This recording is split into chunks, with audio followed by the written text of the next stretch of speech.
السلام عليكم ورحمة الله وبركاته، ازيكم عاملين ايه؟ يا رب تكونوا بخير. انا اسماء ندير، مطورة مواقع ويب، واستكمالا لرحلتنا في تعلم البرمجة.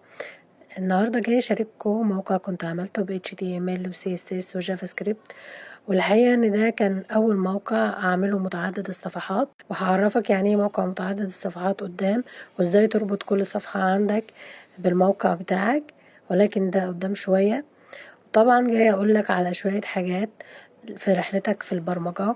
انا عايزة اقولك انه ما ينفعش ان انت تاخد كورس وبعد الكورس تقول ان انا خلاص كده انا متعلم برمجة.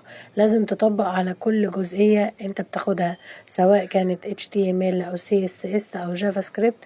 انت لازم تدي التعليم حق.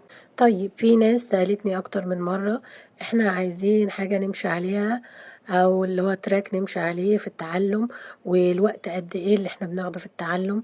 اولا عايزه اقول لك ان مفيش وقت محدد، هي بتختلف من شخص لشخص. في ناس بتتعلم بسرعه كبيره، وفي ناس بتتعلم بشكل ابطأ، ولكن من وجهة نظري انه مفيش مده معينه للتعلم.